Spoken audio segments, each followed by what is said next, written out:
Jay, I told him, I said, well, you got to come.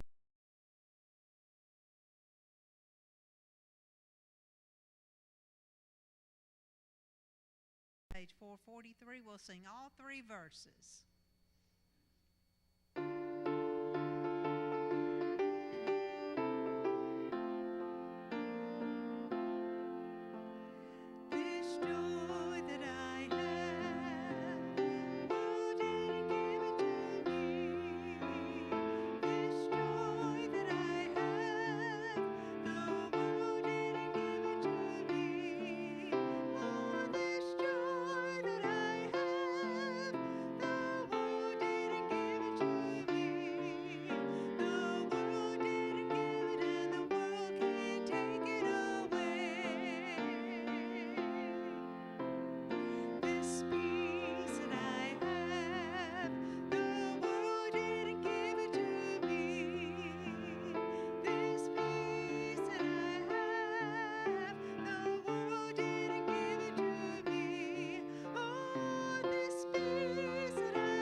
Holy Spirit, the world didn't give heed to you. Well, it says it. Him. Yeah. But it should say The Holy him. Spirit's not him.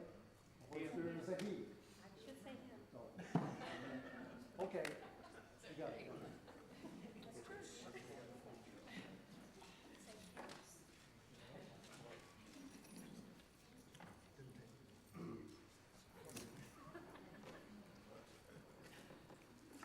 That's true. Test, test. Hey, it works. Pardon my voice. Attempting to sing, I lost what little voice I had. I have to tell myself, do not sing anymore. I'm going to tell you, I did not want to do this. And I'll tell you why. See, 3 weeks ago, Pastor Scott asked me about it roughly, and I said, sure. I had a sermon already. I was just motivated, and he preached on it. And then last week, I said, well, I've still got these sermons here. And then Dr. Van Clack preached on them, both of them, Sunday morning and Sunday night. So I spent the past 5 days rewriting started six different messages. And I said, Lord, I need some help here. I said, I'm having a hard time getting this to where I think it makes a little bit of sense. Now, if y'all know me, that's pretty hard. But was that allowed? It's a subject I didn't want to cover, but it's something that I've been approached several times, and people are always bringing it up at the gym that I go to gym, and Beverly and I have talked about it, and Dr. Thompson and I have talked about it occasionally and stuff, and it's something that seems to be coming out more and more and more. And I'm going to tell you, greater persons than I,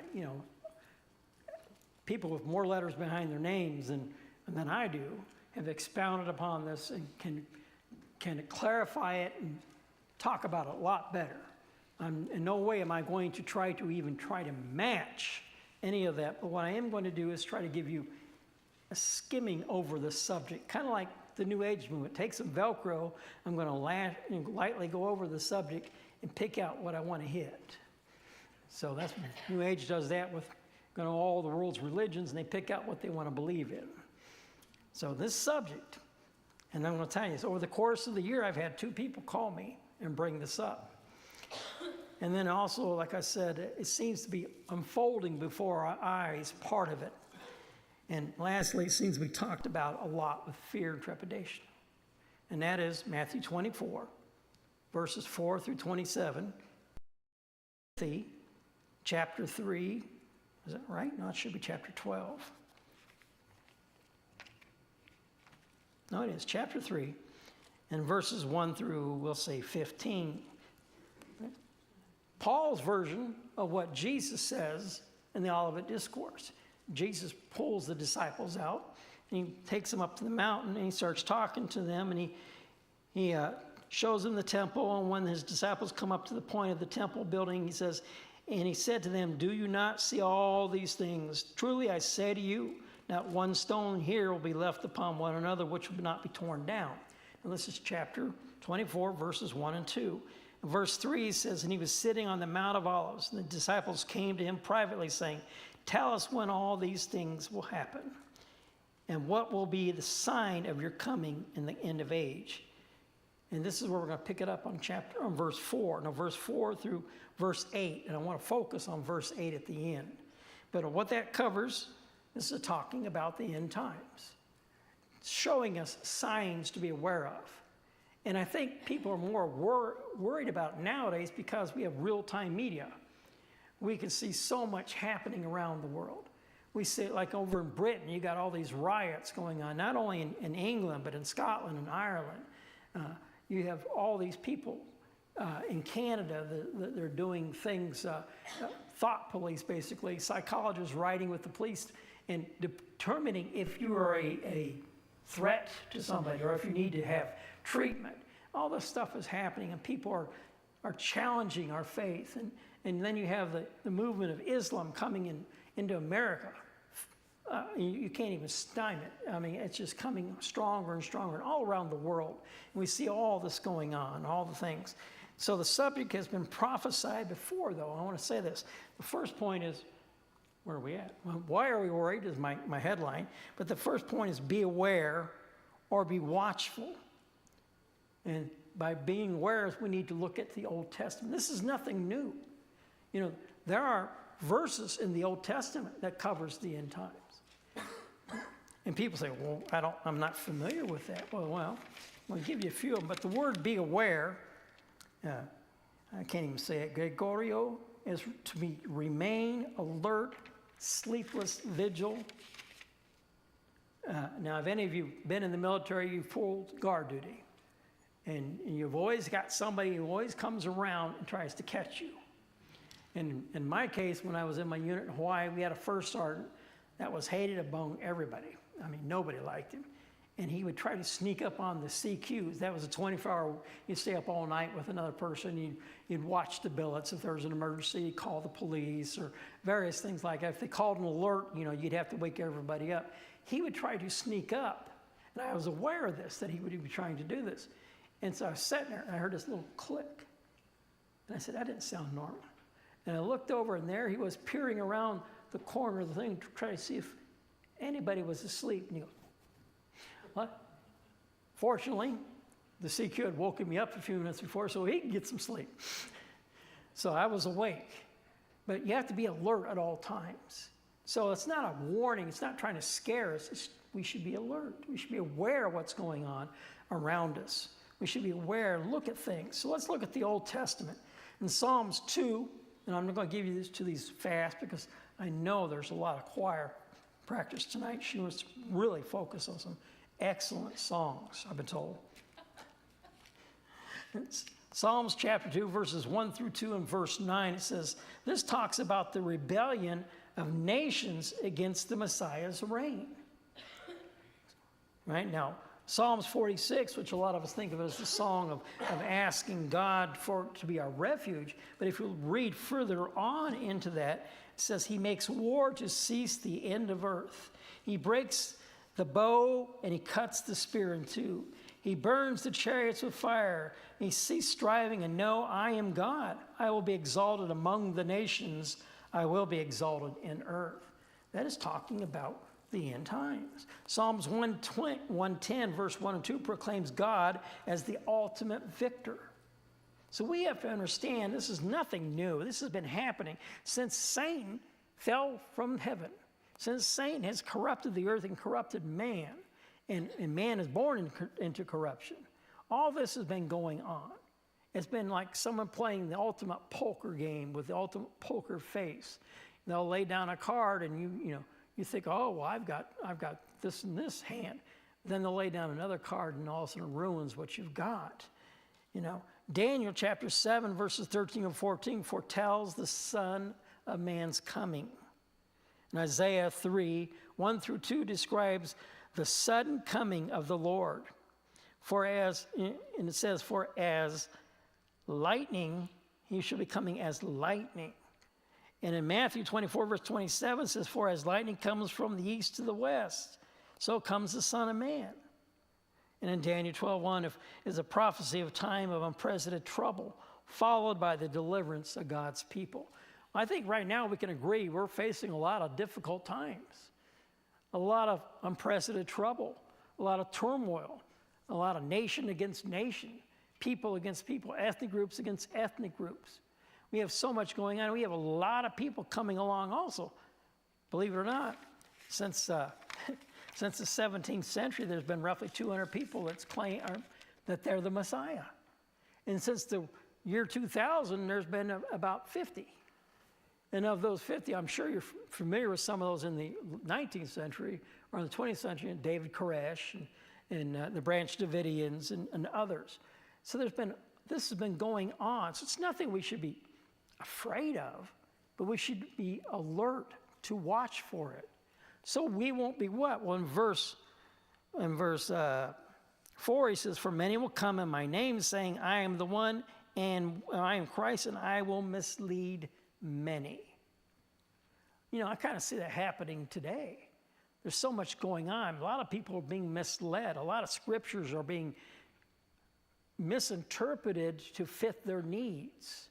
A lot of people on YouTube are promoting this type of Bible or this type of Bible and how they counter what we have. And people nowadays are coming up saying, I just want to believe this part here. I don't follow that. I don't agree with that. We can't do that. We have to believe the Bible from the Genesis to Revelation. We cannot pick and choose parts of it that we want to stick to, although we naturally do. I'm sure every one of us has a favorite Bible verse. And some of us, when we start to argue with somebody, want to highlight a certain point to make ourselves look better, don't we? But we're forgetting the rest of the verses. We're forgetting where God is taking over and doing things that we cannot even begin to comprehend. We're just a part of this. These problems in the world today have been building up like a crescendo. There's a word for you. A crescendo since the war in heaven. It's just getting more and more and building up more and more. And why do we think this? Because this has been going on since Jesus' resurrection, has it not? But because of real time. Because we have the access to media. During the first Gulf War, I was over in Korea, and somebody showed out in the field with a little 2-inch by 2-inch battery-operated TV, and we were watching the war in Korea on this little 2-inch TV. We could see everything that was happening, and we thought that was really neat. Now, they can look at everything on your TV, on your phone. You can have somebody pointing something as an example. I saw a guy in Washington, D.C., as he called him, a real-time reporter or on the streets, showing this lady who was pretending that the police was harassing her, and he's filming it all, and they hadn't even touched her. And then somebody started chanting, Black Lives Matter, Black Lives Matter, and the police were not at fault for anything. But see, we have that access now. People, you don't know who's got their TV or got their camera going. You don't know what's going on, and they will always show what they want to show. Right? And understand, Satan does not want to see something positive. I'll tell you, with news, 99.9% of the news stories end up on the floor because they're not what particular news station wants to cover. They want to promote a certain agenda. And so we have to be careful and discern what we're seeing. And we have to discern who's leading us the right way. the way that Jesus wants us to go, not misleading us. So my second point is we need to expect and be prepared, right? We need to expect that this is going to happen. We need to not expect it with fear, but accept that it's happening. And I'm not trying to scare anybody, and I'm going to tell you right now, we'll cover later on. Things are moving rapidly, but it does not mean it's going to happen when we leave the church tonight or even when we're here. We do not know when Jesus will come again, plain and simple. I think I brought it up before. A man in 1988 wrote 88 Reasons Why Christ Will Come in 89, or in 88. And then in 89, he wrote 89 Reasons Why Christ Didn't Come in 88. So we have to understand nobody knows the day or the time. But we can see evidence. We can see things that are going, that are moving faster and faster. 1 Corinthians 16:13 says, to be alert, stand firm in the faith, act like men, be strong. The Greek word for standing firm is steko, which means to hold your ground. And I didn't know this, but I've been doing I love history. The Roman soldier, a lot of times, they would have spikes driven into their soles of their sandals. So on the ground that they're fighting on, if it got too slick with blood or mud or whatever, they could put those spikes and give them firm traction, and they would lean into the shield, and they would interlock those shields, and they would be very difficult to move. They would stand shoulder to shoulder, stand firm. It's like a well-oiled football team on offense in the front line. They just can't penetrate it. Well, that's how we need to be as Christians, is to stand firm, not only as Christians, but as a church. Not only as a church, but a body of churches. And I think right now we see a lot of churches fighting amongst each other. We see a lot of Christians pointing fingers at each other. We see a lot of casual Christianity. Casual Christianity is basically making the scripture fit your needs, the way you want it to be, and also allowing the world to be coming in and directing you. And this is awful bad, because casual Christianity is worse, really, than outright lying, because it sneaks in. It only takes one word misspoken or one little whisper this way, and you can just totally tear a church apart. I fear that this is a problem with a lot of Christians today. Many want to compromise. And I know I keep bringing this up every time I have this. Let me tell you, it's very difficult to be on the fourth string when you have so much great first-string quarterbacks or pitchers, because I can't pick a particular book of the Bible and go verse by verse, because I don't know when the next time I'll get the opportunity. And we have such a wonderful pastor. He covers so many things, and he does it so eloquently. And so did Dr. Van Clack. Did so well. I mean, I cannot even in any way try to compare with them, and I'm not trying to. So I'm trying to come up with something that I think people are afraid to talk about. I'm trying to encourage you to not be afraid. Paul doesn't water down the gospel neither. Paul covers this subject in 2 Timothy chapter 3, verses 1 through about 16. But real quickly, I'll cover some of them. He says, but realize this, that in the last days, difficult times will come. For men will be lovers of self, lovers of money, boastful, arrogant, revilers, disobedient to parents, ungrateful, unholy. That sounds an awful lot like the world today. Unloving, say that word for me, somebody. Irreconcilable. There we go. Malicious, gossips, without self-control, brutal, haters of good. Boy, that sure seems to be what's happening. Building to a form of godliness, though there have denied its power. Avoid such men as these. For among them are also those who enter the household in captive, weak women, weighed down with sin, led on by various impulses, always learning and never able to come to the knowledge of truth. That is happening so much today. So much. Paul doesn't mince words. He comes out and basically starts to point out what is going on directly. And so does Jesus in chapter 24, and we'll cover some of that. Second Timothy 3, 1-3, where he says, but realize this, in the last days, difficult times will come. I think they're here. But how far into that? See, that's the point. How far into that? You see, in chapter 24 in Matthew, as you go on to read, in verse 6 says, you will be hearing of wars, rumors of wars. And then the King James also talks about pestilence and plagues. And it goes on, and this it says, see that you are not frightened. So God tells us, don't be afraid of what's going on. Because, well, I'll tell you why, because for those things must take place. That is not yet the end. So we're going to continue to see this. We're going to see this building up faster and faster. We're going to see a collapse of the economies. We're going to see droughts. We're going to see plagues and all sorts of things. And I did a little research on plagues. You know, do you know since the 17th century, there's been like 50 plagues. And right off the top of our head, we can all go back and remember COVID-19. What about the AIDS, HIV before that? What about the Spanish flu? What about all these other things that have gone on before that?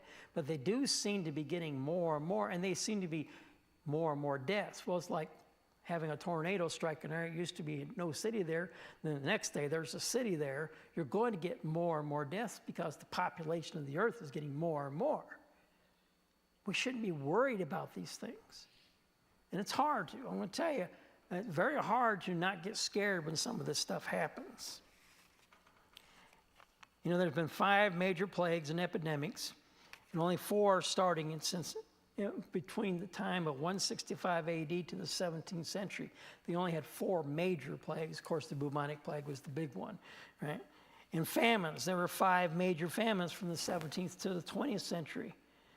And 5 localized famines. By localized, that could be Ohio and Indiana, or a country right next to each other. Localized famines. But I have to tell you, we have hope. That's my second point. Hope for the Christian. We use the word hope ambiguously, right? In the English, it used very ambiguous. It's an adverb meaning something is expressed, written, or done in a way that allows for more than one possible interpretation and meaning. It can mean confident expectation. The speaker believes something desirable will happen. It could be a desire, a wish. The speaker simply wants an outcome to occur regardless of the odds. Something like, I hope it snows this month in Alabama. It could be trust or reliance, a more religious meaning, archaic meaning, referring to placing one's faith in something. I hope the AI doesn't eventually kill us. Right? A personified concept referring to its feeling itself or a personal thing or personal thing on a wish or expectations. The COVID-19 vaccines are our only hope. Those are examples of that, but in the Greek, the word hope is very explicit. And it tells you it is an expectation and through a promise that God gave you that it will happen. So how many of us expect and believe that these things will happen, that God will provide for us? How many expect that? We use the English translation so many times we forget what it really means. The word hope in Greek is elpida, means expectation, confidence, to anticipate with pleasure. And it comes from the word elpida, which comes from the root word elpo, which means to anticipate and to welcome. To anticipate and to welcome what is going to happen. That's how we should be about the end times. Now, personally, I'm going to tell you the truth. I hope it holds off a little bit longer so I can see me a great-granddad. But I'm going to tell you, I'm worried about my grandchildren. I'm worried about my own children who at one time professed a lot of things, believed in Jesus. My oldest boy, one time we got called to the school in Fort Rucker. You got to do something about your son. Well, what did he do? And he stood up break time and started preaching about Jesus. Well, as last time I checked, that's not illegal. Well, yes, it is in school. I said, first of all, let's not even get into the separation of church and all this other stuff. Let's get to this point. It was break time. I says, do you monitor whatever a kid says break time? No. So, enough said. Let it go. Right? That's the very same son tells me now he's questioning whether or not the Bible, what we have, is really what we need. He's questioning a lot of things. Now, it's okay to question, but the way he's questioning is what scares me. And his closest friend at the church they grew up in ends up coming out professing he's been an atheist the entire time that we've known him. He does not believe anything that he saw at church, anything that he was taught.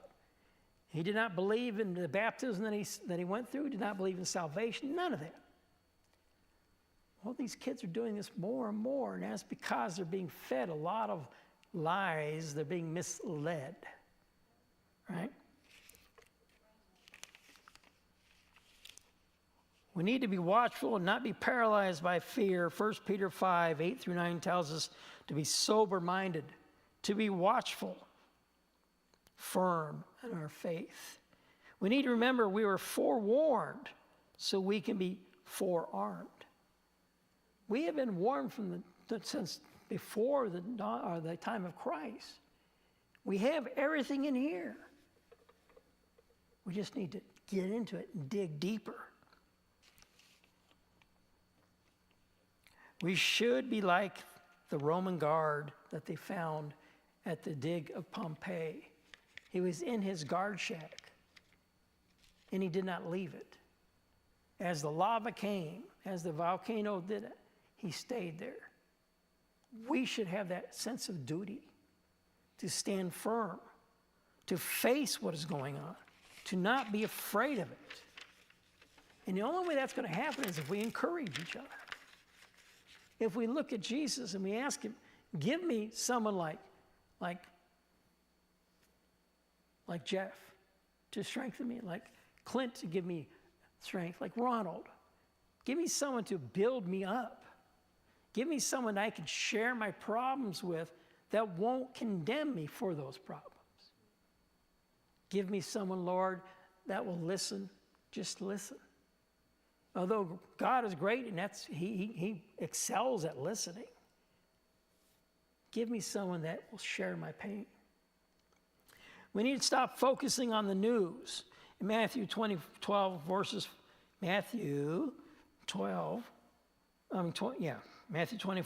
4 through 7, talks about false prophets. Like I said, since the 19th century, we've had so many of them. It's been, since the 19th century, there's been roughly 50, right? We have to be, we're warned in verses 4 and 5 that we're going to be misled. Wars and rumors of wars in verse 6 and 7.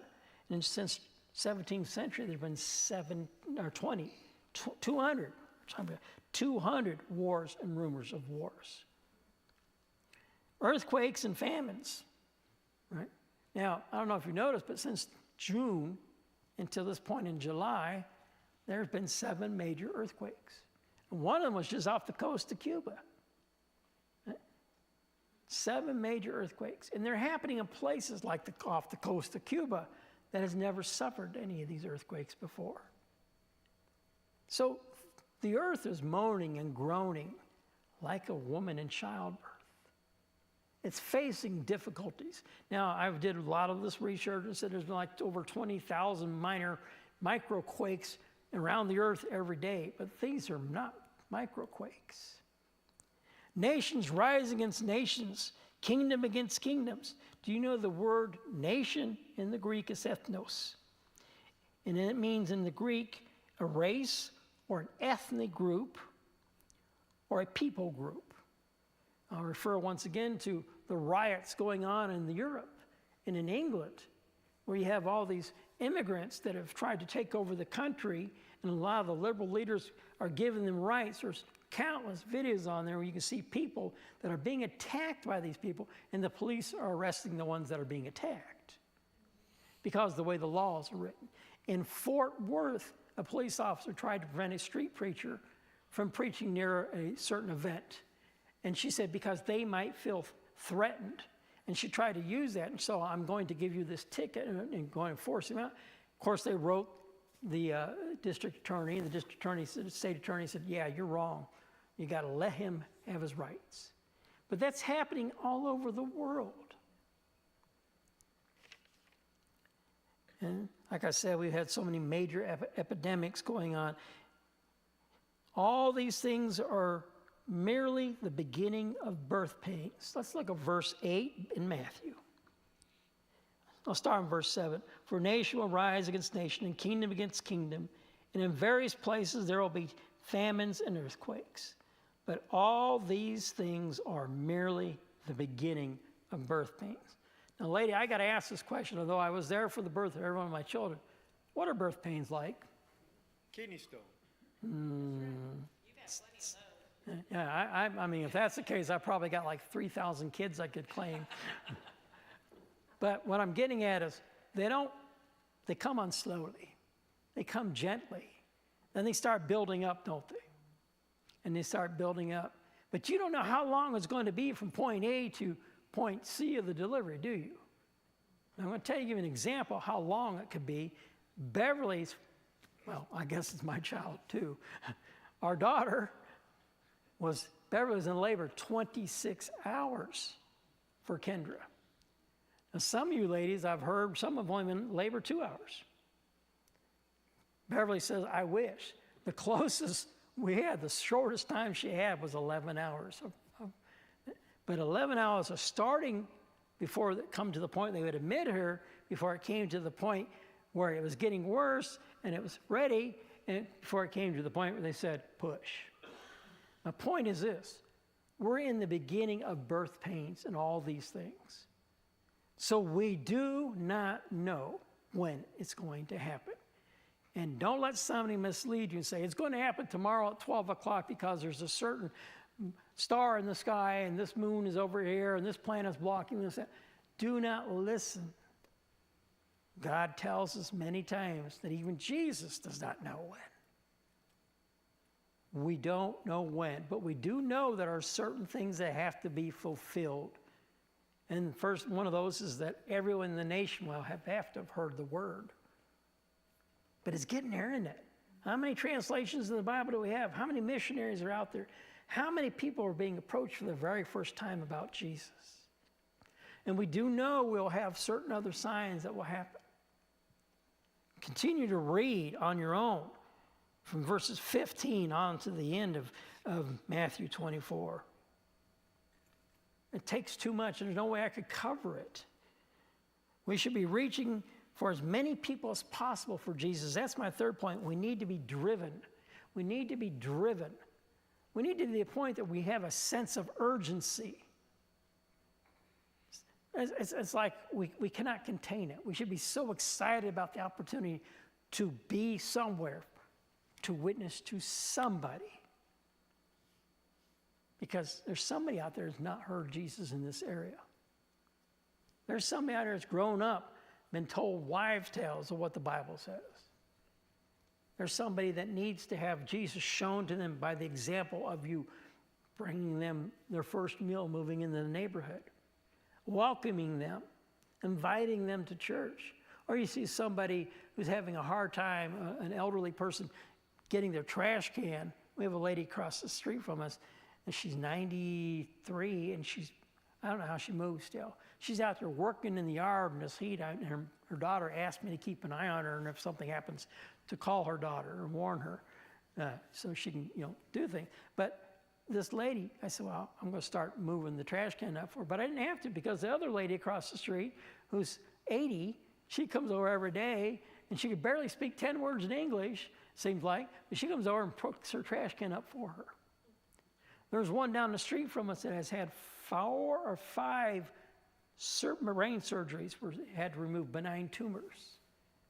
And I thought, well, I don't have a mower, but I wonder if I could get someone to mow. I didn't have to. I'm thinking this, and then the neighbor next door gets on his riding mower and rides over and mows her yard for her. Those things show Jesus so much by those actions.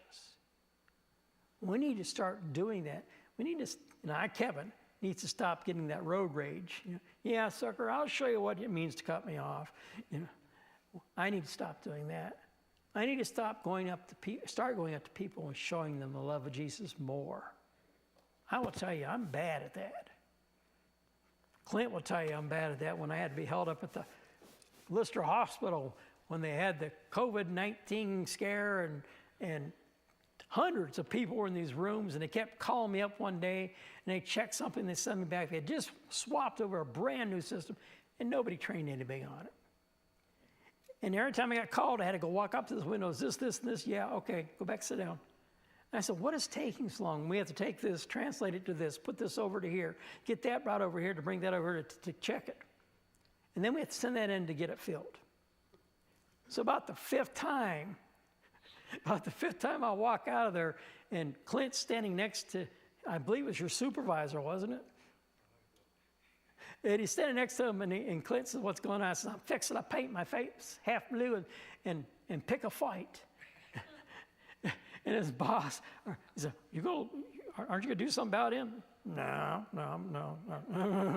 So I must have irritated enough people. There were several colonels, I believe one-star retired general in there, and I'm sitting there, and I'm just boiling. I had been there 7 days, 5 days in a row, then the first 2 days of the next week to get my in-laws' meds and my meds. And I was just reaching a boiling point. And all of a sudden I'm looking around, and there's one pair of shoes, another pair of shoes, another pair of shoes. And I looked up, there's the hospital commandant, there's the next person in charge, and the person in charge of the pharmacy, and then there's the sergeant major of the hospital. And the sergeant major hands me this bag. He says, are these your meds? I don't know. What do you mean you don't know? I said, I ordered them 3 weeks ago. I don't know. I don't remember. He goes, well, just take those and leave. So I was politely asked to leave the hospital. Now it's a lot better. You only wait 2 hours. The point is, I need to be a better example for Christ. We should focus on leading as many as we can, like tomorrow is not assured, because it isn't. Verses 27 in Matthew 20, where it says, Jesus will come like lightning coming from the east to the west. Where's our motivation to reach others? Warren Wiersbe said, let God be judge. Your job is to be the witness. Charles Swindoll stated, he didn't say to you, you might be a witness. He said, you will be my witness. And Dr. David Jeremiah said, if we can understand what lies ahead for those who do not know Christ, there would be a sense of urgency in our witness. It has gotten to the point that at nights, I'm starting to stay up longer and longer praying for my family members. But then I started realizing I need to pray for other people too. I'm focusing on just my family. I need to focus on everyone. We need to focus on everyone. You're in opportunities where you work at that you might think you cannot witness, but you can witness by saying, you can witness by being kind. When somebody asks, why are you being nice to me? Why are you doing this? Then tell them. Because I love you. Because I'm concerned about where you're going to go. Because I'm concerned about the future, and I want you to share what I'm sharing. We need to let God get us motivated. Like a football team gets motivated for the great game, like the fans in the stand. We need to get so excited about Jesus when we worship, when we sing, that we cannot be contained. We need to be like a hot air popper, popping that popcorn. So with that, that's all I have for tonight. And like I said, it was just a quick, very quick covering of those verses. You could spend months covering each verse, each word in each verse. And in no way am I qualified to do that. With that, we thank you for, I guess we're on air. Thank you for joining us tonight. And please, if you have any questions, contact the church. And we're located at, where are we located at, Paige? 1971 Dees Road, Ozark, Alabama. I never write myself. So thank you for joining us. Let me know.